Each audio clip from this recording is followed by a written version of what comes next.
Quando abriu pela primeira vez uma loja Havan na minha cidade, a gente não tinha muita clareza a respeito de quem era o dono dessa loja e que tipo de valores ela defendia. Mas tinha uma coisa que ajudava a gente a entender um pouco a respeito disso, que era a arquitetura do lugar. Toda branca, em homenagem à Casa Branca, com colunas e capitólios e uma fachada com frontão triangular, que são imitações de obras do período neoclássico, dos séculos XVIII e XIX, que, por sua vez, são, pelo menos em parte, imitações da arquitetura romana. A arquitetura romana imitava muito as construções espalhadas pelo mundo deixadas pela expansão macedônia,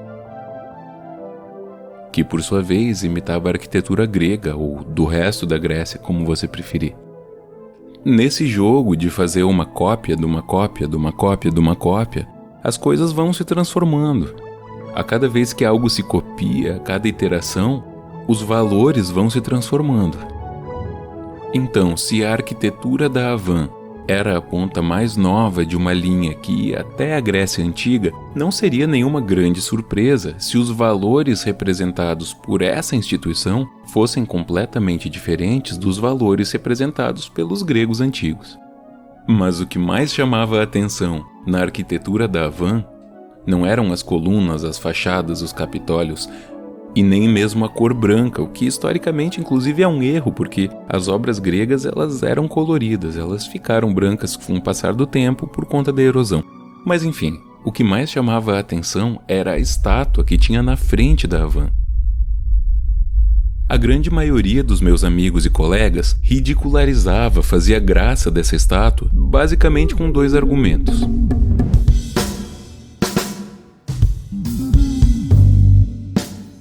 O primeiro é que isso é coisa de colonizado. Essa estátua seria um grande símbolo do quanto que nós aceitamos o nosso papel subserviente a essa grande potência imperialista.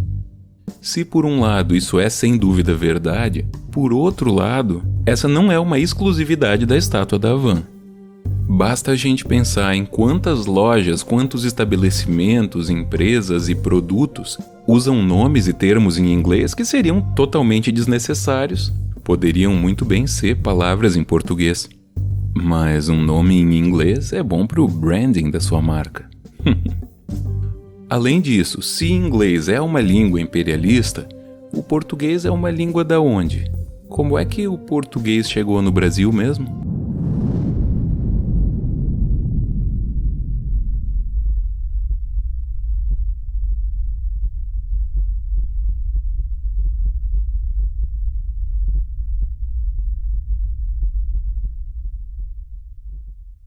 Mas enfim, ser coisa de colonizado é um dos problemas frequentemente apontados a respeito da estátua da Havan na minha cidade.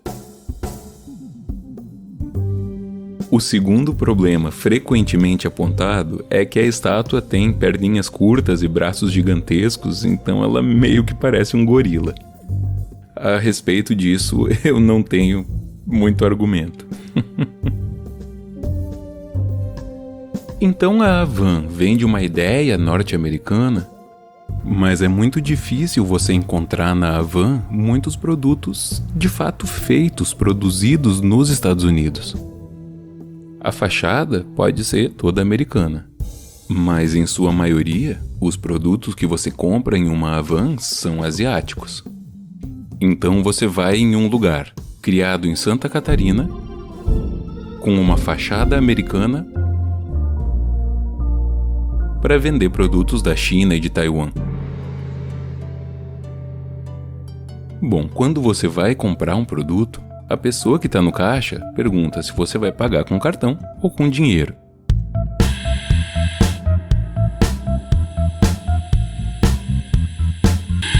O cartão geralmente é Mastercard ou Visa, empresas americanas.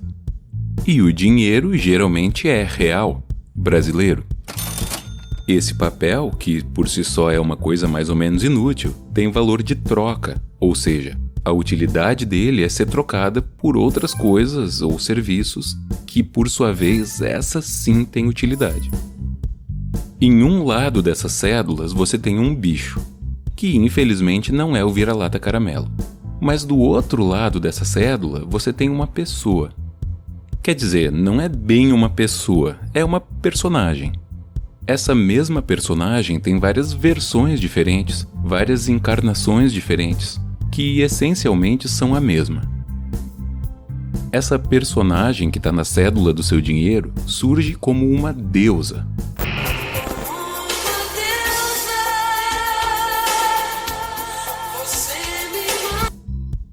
Na primeira versão que a gente tem dela, ela se chama Eleutéria, e era a deusa grega que personificava a liberdade. Assim como muitas outras divindades gregas, ela acaba mais tarde sendo adaptada para a cultura romana.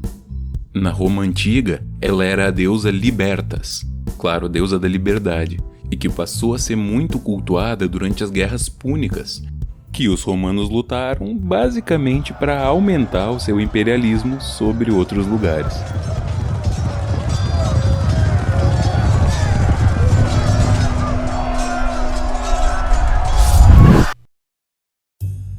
Uma vez que a cultura, as palavras, os símbolos, as ideias de Roma se espalharam muito por muitos povos em muitas épocas, eu acho que não é uma grande surpresa dizer que durante a Idade Média, as pessoas que idolatravam divindades pagãs, como a Libertas, não tiveram uma experiência muito boa na mão da Igreja Católica. Mas aconteceu que outros povos, principalmente os muçulmanos, admiravam e respeitavam as culturas da Grécia e de Roma e preservaram os textos e as artes onde essas divindades eram representadas. A nossa deusa começa lentamente a preparar o seu retorno triunfal na época da Renascença, muitas vezes trazendo consigo um pileu, que era um chapéu que representava a liberdade dada para alguém que deixou de ser escravo.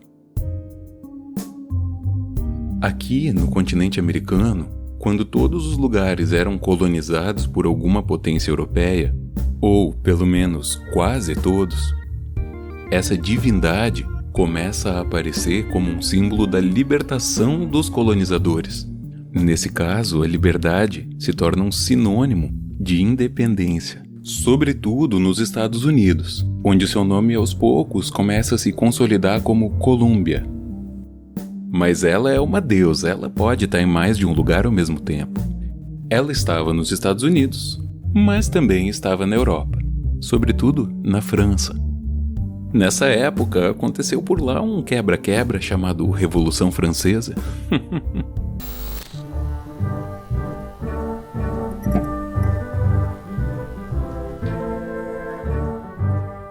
Lá, a liberdade virou símbolo desse movimento revolucionário, que literalmente tomou o poder e literalmente matou o rei. Mas eles não queriam só matar o rei, esse cara, essa pessoa específica. Eles queriam matar a monarquia. Eles queriam matar toda uma lógica absolutista em que o poder era hereditário e justificado por Deus. E eles queriam substituir essa lógica por uma outra lógica, em que o poder vem da vontade do povo. A instituição de poder seria uma coisa do povo, ou em latim, res publica. E é assim que a liberdade se torna sinônimo de república.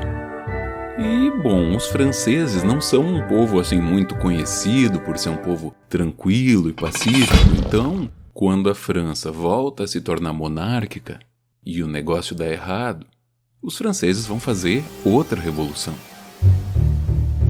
E depois outra.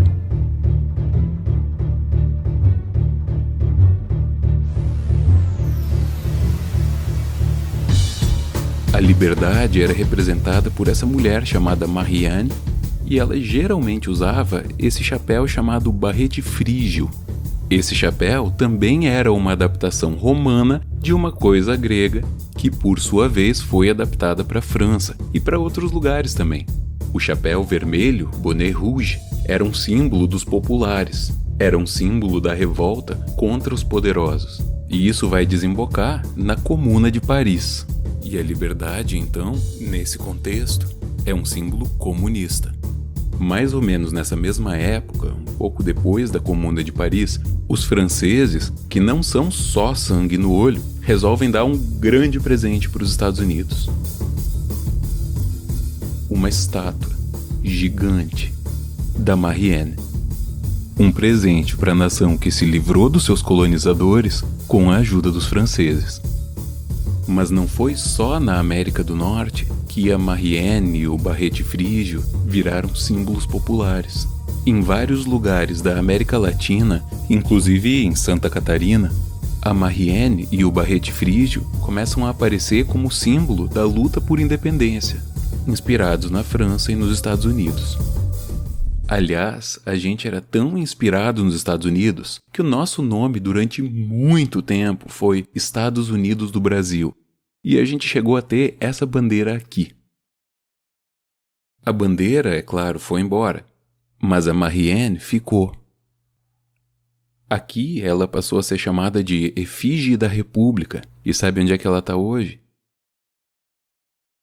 No seu bolso, no seu dinheiro.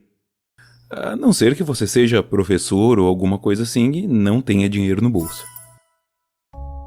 Mas enfim, essa mulher, ela é uma personificação da liberdade, uma personificação da república, que significa que você não é súdito de ninguém e que o poder não vem de Deus, o poder não vem da hereditariedade, da herança.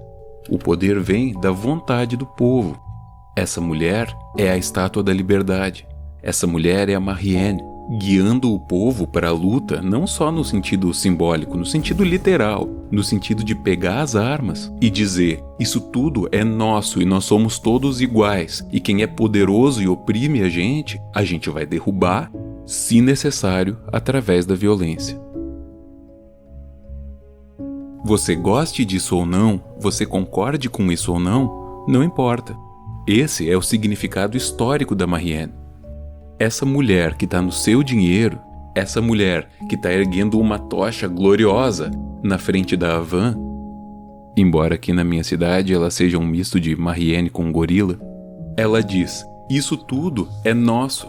Nós temos direitos e nós não vamos aceitar ser dominados por nenhum poderoso, seja esse poderoso um monarca, seja esse poderoso um colonizador, seja esse poderoso um grande proprietário. Se a Marianne, ou a Libertas, ou a Efígie da República existisse de verdade, provavelmente ela odiaria ser usada como símbolo de um povo aceitando seu lugar de subserviência a um povo estrangeiro. Ela certamente não estaria do lado de um grande bilionário que faz as coisas que o dono da Havan faz. Em termos de Revolução Francesa, ele tá mais para Luís XVI do que para revolucionário. Mas a Marianne não existe como uma pessoa de verdade. Ela existe como um símbolo. E faz sentido que o rosto dela esteja impresso no nosso dinheiro, porque o dinheiro também só existe como um símbolo. E esse símbolo não tem um valor por si mesmo.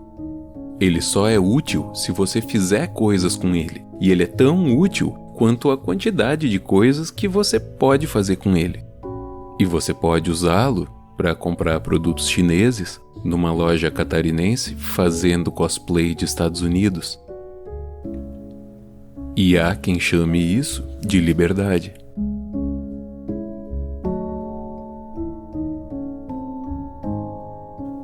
Mas liberdade é uma palavra. Ela não tem significado por si própria.